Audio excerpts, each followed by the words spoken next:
sit, sit. This is Bruno, or this is the back of Bruno's head. Penny went inside. She's going to eat. This is Penny and Bruno's roadmap to success. Sit, sit. I probably was going to be covered in drool here in a minute, but that's okay. We love the Bernards, don't we? Yes. All right, so basically I want to talk about, summarize what we went over in the session. Now, Penny went through our puppy classes, so I was able to go through things a lot faster than we normally do. So I'm going to give you just kind of the highlights. Now, you have the videos that we sent to you, but if you can't find them or there are any that I reference here, just message me. I'm happy to share them with you. So the first thing we talked about was exercise. Most of us under-exercise our dogs. Now, the Guardians here do a really good job. They take the dogs out for 3 walks a day. And they're not super duper long walks because they're St. Bernards. They don't need a ton of exercise. But they do need exercise. It just doesn't need to be a super long endurance sort of exercise. So I think the walks that you guys are doing are great. I'd like to supplement them by a couple other things. So one of the things I'd like you to do is Google scent games. There's so many different ways of playing it. But it could be just simple as like hiding a treat next to the leg of the chair, next to the couch, and so on. Every time the dog looks it up, say hunt, search, find it, whatever the word is. So eventually that becomes a game. You say hunt, and they run around the house looking for these treats. They're using their nose, which is energy draining, it's calming, it's relaxing, and it boosts their confidence. So there's 4 important things that happen when you use exercise to burn your, scent games or nose work to burn your dog's energy. I would recommend the Guardians get a snuffle mat. If you just search for snuffle mat on Amazon, the first one that'll come up is a gray one. That's the one that I liked. It's about 35 bucks. It's the best one I've had so far. I would recommend you get like kind of some sort of a small box that you can put that on top of, because again, these giant breed dogs, we want them to have their head, instead of going straight down when they're eating, to be more of an angle. And it'll help actually, less water will be dripped around and all of that fun stuff. Remember, exercise should happen, and then they should they should have at least 90 minutes after eating before they get the exercise. Otherwise, their stomach could flip over. It could be fatal. So now, because he has potential for hip dysplasia, we don't have any stairs here anyways, but the Doggy Stairmaster is a great one to do. I would check with your vet to make sure, see if that's something we can do for Penny or not, if you're going to have steps in the next place that you're just going to live. If you are, then go ahead and do that. Remember, do it the first time with an empty stomach until the dog says, I'm not doing that anymore. And now we know what the maximum number is. So Bruno's maximum up-down might be 13. Penny's, it might be 22. That's okay. There are different stages of life. Just make sure that it's not causing any limping or anything like that. And if you're in doubt, check with your vet. We could also, playing fetch is a great one. When I play fetch, I say fetch 3 times. As I throw the object, I say fetch. When the dog picks the object up, I say fetch. Then I have a treat here. And when it comes over, drops it, and I put the treat in their mouth, I say fetch the 3rd time. That kind of associates all 3 acts. We also might want to get, now again, check with your vet for this because of the hip dysplasia, but you might also want to get them a dog backpack. They should be about 60 to 100 bucks, somewhere in that range. And you can put bottles of water or things in there and have the dogs carry them on walks. That makes the walk more efficient. And don't be afraid to exercise your dog before the walk. That's a nice way to get your dog kind of not have as much oomph to pull them a lunge on the walk. Something else you might do, they both sniff on walks, correct? Okay, great. So we don't have to worry about it. All right, so coming up with the appropriate, and letting them sniff on walks is really important. A lot of people don't realize that dogs burn more energy sniffing on a walk than they do from the locomotion of walking. So letting your dog sniff as long as it's safe to do so is a wonderful thing to do. All right, so that's exercise, and I'd also like you to interpret, if your dog is naughty, how long it's been since it's been exercised. These dogs probably need to sleep about 14.5 to 17 hours a day. They also need that exercise, and when they're sleeping, they're recharging their batteries, then they burn the energy, and then they sleep and recharge the batteries. So the idea is I want you to come up with kind of a routine that works for you guys. So maybe you get up, and you let them do their business, and then you feed them out of the snuffle mats. And we'll talk about feeding in a second. And then after that, maybe they sleep for a little bit, and then we take them for a walk. And then after that, we use an Omega Paw treat ball or another puzzle toy and for a light snack. And then maybe a little bit after that, we do a scent game. And after that, we feed them lunch out of another snuffle mat, take them for a walk in the afternoon, do maybe a game of fetch, another scent games, then feed them again out of a snuffle mat. We just factored in like 7 forms of exercise, but each one of them is less than 5 minutes except for the walks. And so that's reasonable for us to accomplish, and we're setting the dog up for success. Remember, before the dog does any activity, getting them exercise beforehand can really help set them up for success. And if your dog is reactive, ask yourself, have I been reactive in terms of not being proactive in terms of getting them the exercise that they need ahead of time to set them up for success? Now for feeding, He is a free-fed dog. He's right here. You can't see him in the shot, but and that was fine when he was the only dog. He's a very well-behaved dog, and he was the only dog in the house. I've had at least 500 clients tell me, well, the dog's not really that interested in food. And every single time, once they switch to a free feeding or from a free feeding to structured feeding and change the food, it makes a big difference. Now, dogs spend 90% of their time looking for food, so it's the most important activity for them. When they do, we put it in this little bucket. They're like, great, I don't have anything else to do. And it also makes the food not as valuable because it's always there. So if it's only there a couple minutes a day, that makes it much more valuable because it's not always available. So what I would do for structured feeding, I would have both dogs outside the kitchen or whatever the area is they feed. Tell them to sit, whatever it is. And then you go over there and start preparing the food. If they get up out of a sit, stop preparing, tell them to sit. And this might be something you practice with them one at a time to get them kind of, because sometimes one dog will cause the other dog to react, not listen as well or be more boisterous. So basically, you go over, tell him to sit. When he sits, you start walking where the food is kept. If the dog gets up, you stop, come back over, tell it to sit. You keep doing this until you can tell the dog to sit and walk over all the way to the food, and the dog stays in a seat or a seated position. And anytime they get out of a sit, you stop and you come back and reset it. So we tell the dog during this stage of feeding process, this is the behavior that's expected. The next stage is I actually reach for the handle to open the bag or the container. If the dog gets up, I stop, tell it to sit. If it sits, I reach again. If it doesn't sit, I go sit down and watch TV or do something else and wait for the dog to disengage. It'll be back and forth like this, but eventually the dog will recognize, okay, I gotta sit and stay seated. Otherwise, my getting up stops the person from preparing my food, and I like the food. Now, he's not gonna care for a couple days about the food, and that's okay. I'll talk about that in a sec. So he's sitting or doing whatever his thing is, Penny's there, and then you get the food in both bowls. Then whoever's the human feeding them should eat something in 5 or more bites first, then invite Bruno to come over, and when Bruno comes over to eat, he sniffs the bowl, he's on the clock. He has 1 minute to eat, or 2 minutes, whatever's reasonable. But if he walks away at any point further than 5 feet away from the bowl, I pick up the bowl, I dump it empty, and I put the empty bowl back down on the floor. It's important to put the empty bowl down there so they see and recognize it's empty. So maybe you have a Tupperware thing somewhere you can dump the food on the counter, you don't have to go back to the pantry or whatever. Then he has to leave the area. When he's done eating, or is escorted out of the area, then we invite Penny in. And as soon as she starts eating, then she's gonna eat without him there behind her. Now he probably doesn't care because the food's always available, but eventually that will change.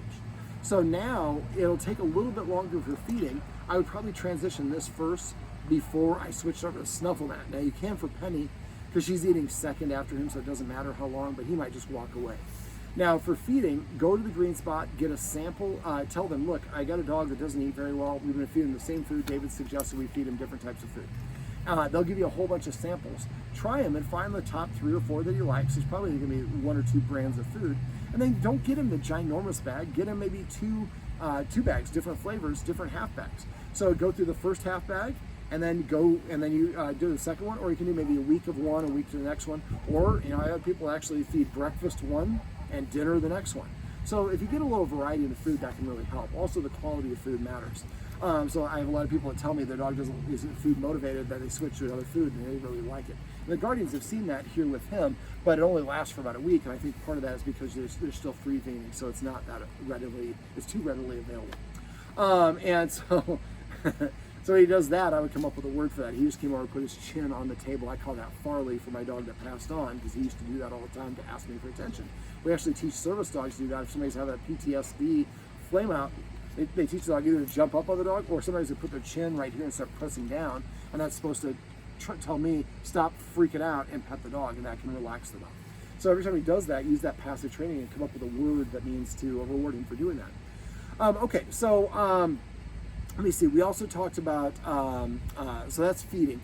And we talked about rules. And so some of the rules we went over, make sure that you're eating something first. We have the structured feeding. I would guess that Bruno's going to go about 3 or 4 days without eating. And then after that, he's going to start eating a little bit. Now, during this, I would try to increase his exercise, because the more exercise, the more energy is burned, the more our system's going to need fuel. But don't blink. Don't feed him treats. Don't cheat, because hunger is your ally.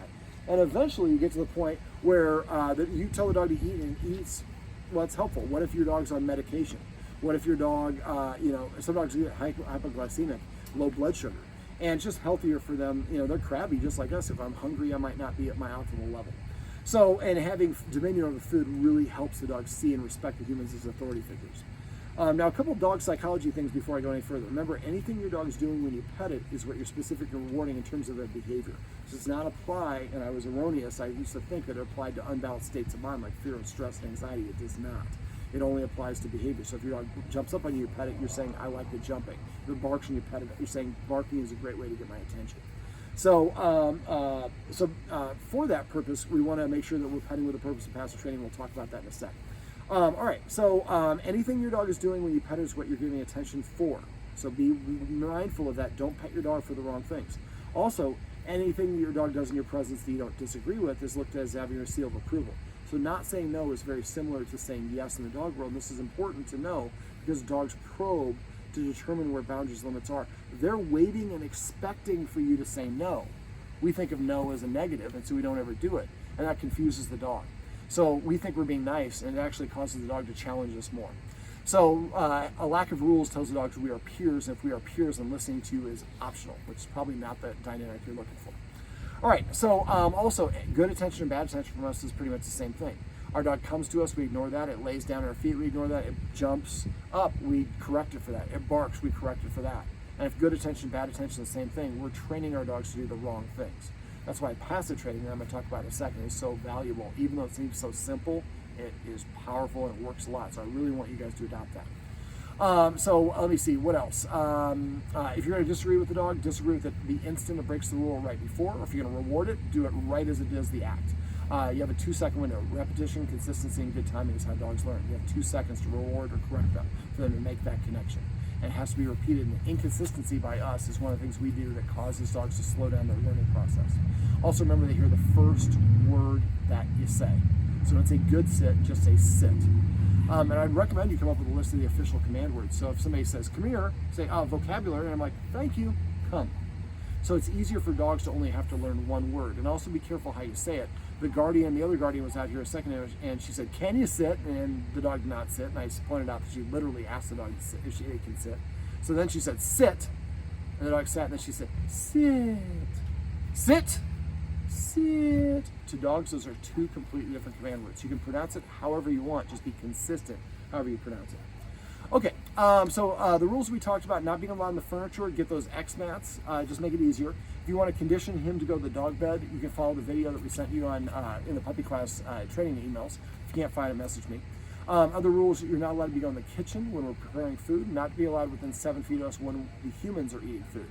And you use those escalating consequences in the exercise I showed you here outside on your deck. If you forget how to do those, if you go to my website and search for the word invisible or kitchen, there'll be videos that show you how to establish invisible boundary and keep your dog out of the kitchen. Let me see. We also talked about premax. Premax are the concept where a less desirable behavior earns you a more desirable behavior. So if I want the dog to go outside, I go to the door, or the dog wants to go outside, I go to the door and tell the dog to sit at the door one time. If it sits, then I open the door and let it out.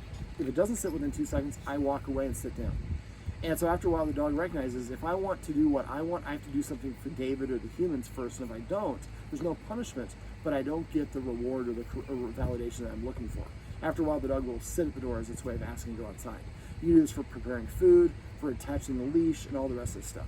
And that's another video. If you forget how to get the dog to be calm on the leash, search for Calm Leash on my website, and there's a great video there that'll show you how to do that.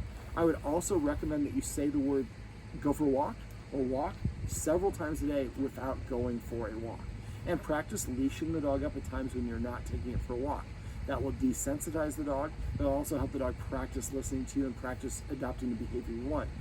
Calm and balanced. Remember, don't say walkie, walkie, walkie when you go for a walk. Excited is not the same thing as happy when it comes to dogs. Excited dogs are going to have more difficulty listening to you than calm and balanced dogs. Okay, let me see. We also talk, so look for opportunities to do the pre-mac before you get out of the car. I'm not going to open the door until you sit. I'm not going to put my food bowl down until you sit. Things along those lines. We also talked about petting with a purpose and passive training. Petting with a purpose is petting your dog for a reason. So if I want to pet the dog, or the dog comes up and nudges at me or paws at me, I'm going to tell it to sit. If it's already sitting here, I'm going to tell it to sit here, or tell it to lie down. I would not recommend any more paw. He already paws for attention, and there'll be times where he'll paw at you, and you won't want one that is on his paw. So tell him to sit or lay down is a much more appropriate a better lesson for the dog to learn. Sitting and laying down is almost a way of saying please or thank you. So conditioning your dog to sit, to ask for things, is very polite. So if you want to pet the dog or the dog nudges you, leaders tell, followers ask. So if he tells you what to do and you pet him, then you're like, yes, you're my boss. So if someone nudges or paws you, tell it to sit. If it sits, pet it under its chin and say the word sit, and pet it as much or as little as you want. If it doesn't sit, show it. I'm living my best life doing 12 other things, avoiding the bumblebee.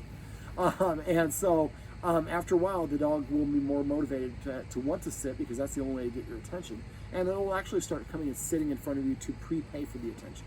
Remember to use the watchword of paycheck. Paycheck means I suspect you forgot to pet without a purpose. So your paycheck, even if you're right, you stop, tell the dog to sit, pet it on its chin. If it sits, then tell it to sit. And then say the word sit again to reinforce. Then tell the person, I actually asked the dog to sit. When you came in the room, he stood up and I continued petting. But thanks for reminding me. We also talked about celebrating, or what we call passive training, which is really operant conditioning. So every time the dog comes to you, pet it and say come. Every time it sits, pet it and say sit, lays down. I say crash to lay down. What he's doing now is he's laying on his side. I call that flop. And when my dog rolls on his back, I pet him and I call that pancake. So this is the easiest way to train your dog. Every time it brings you a ball or a toy, name the toys. All balls can be balls, I guess. All bones can be bones. But naming all the individual toys. So he brings you a little zebra, you say Jack White, or whatever it is, and the dog comes over, and brings you the zebra. So it creates a better vocabulary. I would come up with a different command word for each dog to eat. I say grub, feast, and lasagna for my 3 dogs. So maybe call it pork chop, sushi, chili dog, whatever your favorite foods are. So you say chili dog, and the dog goes over and starts eating. That's going to cause people to laugh. Remember, dogs can read facial expressions, so those fun command words are really beneficial. Let me see. Say the word celebrate if someone's forgetting to pet the dogs. Now, one of the guardians did a much better job of petting the dogs for those desired behaviors. The other one, it took her a little bit of time to get into that. And that might be part of the reason why the guardians listen to you a little bit better than for her, or the dogs, excuse me. And so the more that she gets involved in doing that, the better. And the more responsive the dogs will be for her. All right, let me see. We also talked about the escalating consequences. If you forget what those are, message me. I'm happy to go over those with you. Now, for the Click for Looks video that we did above, again, I would go in between the houses and practice there, and have somebody else out here with an earbud or talking or whatever, so that way you kind of get a signal somebody's coming.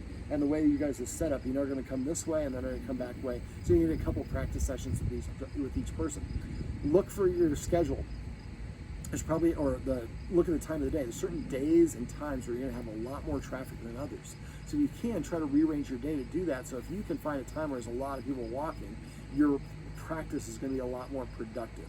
So kind of picking and choosing your battles can really help. Now, if you have any questions, please let me know. If I don't hear from you, I assume that means that everything's going great. Here, buddy. Stop sticking that tongue out. Come over here and get a treat. So make sure if you do have any questions, you let me know. If I don't hear from you, I assume that means everything's going well. And using that clicker for training. So right now, if I had a clicker, sit, click, sit. So click for the butt hitting the ground, and then give the treat, and then say the command word. On walks, come up with a word. Eyes, focus, attention. And so when you're on a walk, every time the dog looks at you on his own, click and give the reward, or just say the reward and give them a treat. Say the reward, then give them a treat afterwards. After a while, now what we're doing is waiting for the dog to look at us. When the dog looks at me, I reward it. I give you my attention. That makes everything else in your environment less important and you more important. And the dog's going to check in with you more and more prominently. Now, if you are out walking and the dog's just reactive, the best thing you do is increase the distance. Don't try to teach it. Don't try to give it a treat. It's hysterical. It's not going to hear anything. Just increase the distance. Sit. I remembered something I was almost forgetting. So the click is for the action. Now, one of the dogs doesn't want to, I think it's Bruno, doesn't really go in the house right away through the door. Sometimes he's a little spotty. I would just rep that. Grab yourself like 20 treats and have him come outside as soon as he come, and throw a treat outside and come up with a word that means go outside, adventure. Then maybe call the treat, going inside, call it mansion or palace, whatever you want to say. So I throw the treat in. As soon as he runs in and gets it and he licks it up, I say palace. Then he looks at me, the door's open. It's a nice time of the year to do this. I drop the treat outside, he runs outside to get it, and I say adventure. And I would have him go in and out, in and out. And after a while, you say adventure, and he runs outside. You say palace, he runs inside. Sit. And if I don't like the pawing, I stop the petting when that happens. That's my way of saying that I want to pet you, but as soon as you put your paw on me, it stops me from petting you. Nothing wrong with the dog doing that, unless you really, but I like the dog do those things when I ask them to, not when they want to. All right, Bruno, do you have any other questions? That's a very long tongue you got there, buddy. Well, this is my buddy Bruno, and everybody needs to see how handsome he is. Look at it. Is he a handsome fella? Well, this is Bruno, and that's too small of a treat for him. I'm David, and this is Bruno and Penny. Thank you. I knew it was a P word. Penny's Roadmap to Success. Remember, everything you do trains your dog, only sometimes you mean it.